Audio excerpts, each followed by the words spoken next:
মানে স্বৈরতান্ত্রিক কায়দায় দল বেঁধে ছুটে আসলো, আমাদের একজনের মাথা পেটেছে, হসপিটালে নিয়ে গেল। মেয়েদের তো যাচ্ছে তাই ভাষা ব্যবহার করেছে, মেদিনীপুরে ছিল না। সিপিএম এর হারমাত বাহিনী বলবো না মহিলা হারমাত বাহিনী বলবো আমি জানি না।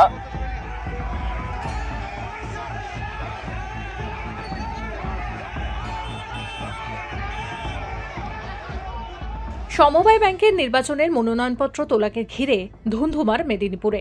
অভিযোগ, রীতিমতো সম্মুখ সমরে তৃণমূল ও সিপিএম। ধস্তাধস্তি থেকে রাস্তায় ফেলে মার।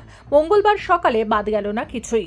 মেদিনীপুর পিপলস কোঅপারেটিভ ব্যাংকের ভোটের আগে এই ঘটনা ঘিরে কার্যত হতবাক এলাকার সাধারণ মানুষ।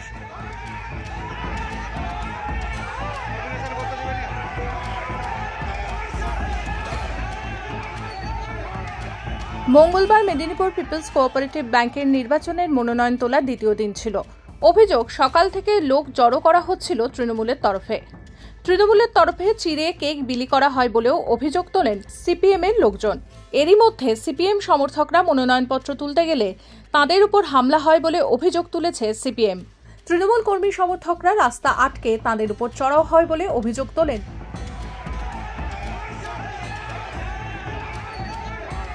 আমার ধারণা পিপিসি ব্যাংকে লুট হয়েছে 5 বছরে, সেই আতঙ্কে ওরা যেভাবে ক্ষমতায় যেতে চাইছে, এটা আমরা বার করবো। ছোট ব্যাংক, ছোট ইলেকশন, কি মধু আছে লুট করার জন্য টাকা পয়সা? এমনিতে পেপার দেখছি সময় ব্যাংকগুলোতে টাকা পয়সা লুট হচ্ছে, হিসেব পাওয়া যাচ্ছে না, পেপারে বেরোয়। এদের তো আমার মনে হচ্ছে ওই স্বার্থ, লুট করবো আরো। আমরা তো তীব্র প্রতিবাদ করছি।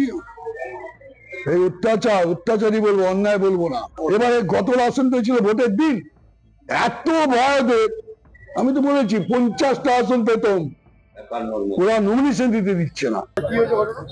কিছুই না, আজকে আমাদের তৃণমূল কংগ্রেসের সমর্থনে প্রার্থীরা নমিনেশন তুলতে এসছে ফর্ম। তার প্রপোজার ছিল আমাদের একজন ছেলে, সে দাঁড়িয়েছিল, হয়তো টিফিন করবে বলে একটু সামনের দিকে এগিয়ে এসেছিল। মানে অযাচিতভাবে, মানে সিপিএম এর হারমাত বাহিনী বলবো না মহিলা হারমাত বাহিনী বলবো আমি জানি না, মানে এদের সেই গুন্ডা বাহিনীদের যে 34 বছরের যে নেশা, সেটা মনে হয় ওদের কাটেনি। আমাদের একটি ছেলেকে ফেলে তার মাথায় মেরেছে, এলোপাথারি লাথি মেরেছে, তাকে আমরা এই মুহূর্তে এখানে রেখেছি, একটু পরে হসপিটাল নিয়ে যাব। মানে সিপিএম এর যে গুন্ডাগার্দি মনোভাব, সেটা ওরা আবার প্রমাণ করার চেষ্টা করেছিল মেদিনীপুর শহরের বুকে। আমরা তৃণমূল কংগ্রেসের প্রত্যেক সৈনিককে আমরা বলেছি, আমরা কোনোভাবে কোনো প্ররোচনায় পা দেব না। মানুষ যাতে শান্তিপূর্ণভাবে নমিনেশন ফর্ম তুলতে পারে, আমরা সেদিকেই নজর রেখেছি। এবং সিপিএম এর আগামী দিনের এই গুন্ডাদের জবাব পিপলস কোঅপারেটিভ ব্যাংকের ভোটের মাধ্যমে মানুষ দেবে। প্রসঙ্গত, 11 বছর পর জেলা শহর মেদিনীপুরের অলিগঞ্জ এলাকার পিপলস কোঅপারেটিভ ব্যাংকে ভোট হতে চলেছে। 51টি আসনের এই সমবায় সমিতিতে আগামী 23শে মার্চ নির্বাচন। তার আগেই দফায় দফায় অশান্তি শুরু হয়েছে। সোম ও মঙ্গলবার দুদিন ধরে মনোনয়ন তোলা চলছে।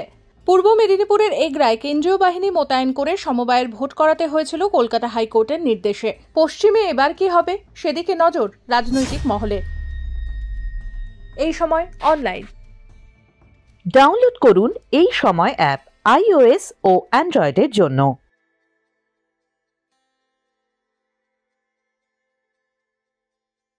পশ্চিমেও কি এবার সেইভাবেই ভোট উঠছে প্রশ্ন।